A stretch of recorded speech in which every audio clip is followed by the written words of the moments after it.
옛날 36개의 금적 금왕이라고 해서 장수를 잡으려면 먼저 말을 잡으라는 얘기가 있습니다. 이 전략을 난공불락의 본인부담 상한제 환급금에도 쓸 수 있겠군요.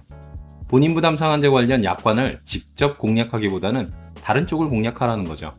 이 와중에 보험연구원에서 좋은 자료 하나가 나왔으니 이를 바탕으로 살펴볼까 합니다.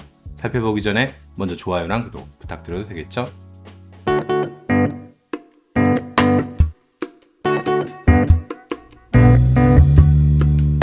해당 보고서에서는 환급금 문제를 6가지로 나눠서 살펴보고 있습니다. 하지만 저는 이 중에서 실손보상 원칙만 다루도록 하겠습니다. 나머지는 제 분야를 벗어나기 때문에 다른 분들이 검토해 주실 것으로 믿습니다. 일반적으로 사망담보가 1억이면 1억을 받게 됩니다. 하지만 실손보상 원칙은 내가 낸 만큼만 보상받습니다. 따라서 병원비 10,000원을 내면 80%인 8,000원만 보상받는 거죠. 이 원칙을 보험사는 반드시 지켜야 하는 것처럼 말하고 있습니다. 그래서 약관에 규정이 없는데도 이 원칙을 이유로 환급금을 지급하지 않고 있으니까요. 근데 이 원칙에 사실 예외가 3가지나 있습니다. 이 예외들을 간단히 말하면 내가 낸 만큼은 5,000원인데 8,000원을 보상받는 경우입니다. 일단 병원 임직원이 직원 복리후생제도에 의해 할인 혜택을 받고 있는 경우가 그 첫 번째 예외입니다. 의료비를 할인받았어도 그 의료비가 근로소득에 포함된 것으로 볼 수 있는 경우는 예외적으로 할인 전 금액으로 실손보험금을 계산합니다. 이는 과거 병원 노조 측의 입장을 반영해서 만들어진 약관이었는데 표준약관에 반영되었고 분쟁조정 사례로 다시 한번 확인되었습니다. 두 번째는 국가유공자 의료비 지원입니다.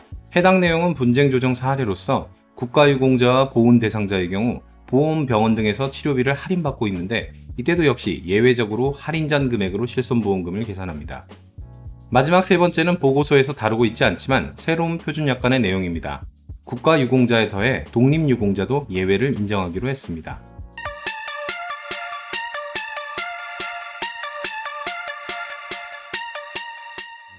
근데 이렇게 예외를 인정하는 논리가 좀 모순됩니다. 금감원은 국가유공자 분쟁조정 사례에서 첫 번째, 별도의 법률 등의 요건을 갖추어 지원받은 의료비를 보상 범위에서 제외한다고 볼 수 없고, 두 번째, 실손보상 원칙의 예외라고 볼 수 있다. 이렇게 말하고 있습니다. 따라서 해당 지원금은 유공자에 대한 합당한 예우를 위한 것이므로 유공자들에게 귀속되어야 할 금액으로 본 것이죠. 근데 이 논리는 본인부담 상한제 환급금에도 적용할 수 있습니다. 실손보상 원칙의 예외로 법률에 의해 취약계층에 대해 지급하는 환급금은 취약계층에게 귀속되어야 한다고요. 약관규제법 제5조는 약관은 고객에 따라 다르게 해석되어서는 아니 되어야 한다고 하고 있습니다. 근데 이 환급금에 대한 약관은 취약계층을 국가유공자 및 독립유공자와는 다르게 취급하는 것처럼 보입니다. 심지어는 모두 법률에 의해 보호받고 있는 분들인데 말이죠. 이게 금융감독원이 아니라 공정거래위원회 쪽으로 약관 심사가 들어가면 과연 어떤 판단이 나올지 궁금하네요. 다만 앞서 언급한 보고서가 그나마 유일하게 납득할 만한 이유를 말하고 있기는 합니다. 환급금 해당자들은 인원이 많아서 국가유공자 등에 비해 이중이득의 규모가 크다는 이유죠. 저는 예전에 환급금을 환자에게 직접 지급하지 말고 병원비에서 처음부터 공제해버리는 이른바 사전급여 방식을 주장한 적이 있습니다. 그럼 적어도 환급금을 줬다 뺐었다는 생각은 들지 않을 테니까요.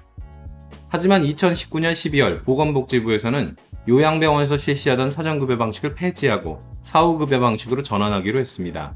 요양병원에서 본인부담 상한제를 이용해 사전에 의료비를 할인해주는 등으로 환자를 유인하는 경우가 있었기 때문입니다.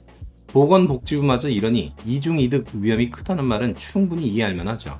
하지만 이런 정책적인 이유를 보험사가 주장하는 것은 좀 이상하네요. 그리고 보건복지부는 정책적 목적을 위해 최소한 법을 어기고 있진 않습니다. 저번 편에서 살펴보았듯 보험사는 약관에 규정도 없는데 2009년 10월 이전 계약도 환급금을 보상 대상에서 제외하고 있습니다. 달리 말하면 정책적 목적 달성을 위해 보건복지부의 법에 해당하는 약관과 그 해석인 판례에 따르지 않는 셈이죠. 게다가 원칙의 무조건 준수를 계약자들에게 요구하면서도 아까 살펴본 것처럼 예외가 계속 늘어나는 이런 상황은 뭔가 앞뒤가 안 맞는 것 같네요. 손해와 보험연구소, 돈 내는 보험에서 돈 받는 보험으로 보험금 지급만 연구합니다. 자, 요약 정리 들어갑니다. 실손보상 원칙은 내가 낸 만큼만 보상한다는 원칙입니다. 그리고 이 원칙을 이유로 보험사는 본인부담 상한제 환급금에 실손보험금 지급을 거절하고 있습니다. 하지만 현재 이 원칙엔 예외가 3가지나 존재합니다. 그리고 이 예외들 중 2가지가 본인부담 상한제 환급금과 동일한 이유로 예외를 인정하고 있습니다. 정책적 목적은 충분히 이해 가능하지만 원칙 준수를 얘기하며 약관 및 판례와 모순된 행동을 보이는 보험사의 입장은 이해하기 힘듭니다. 오늘 영상이 도움이 되셨다면 아래의 좋아요와 구독 버튼 눌러주세요. 저희는 교통사고 후유장애, 진단금, 산재, 근재, 면책권에 대한 상담을 전문으로 합니다. 상담을 원하시거나 교육을 원하시는 분은 네이버에서 손해와보험연구소를 찾아주세요.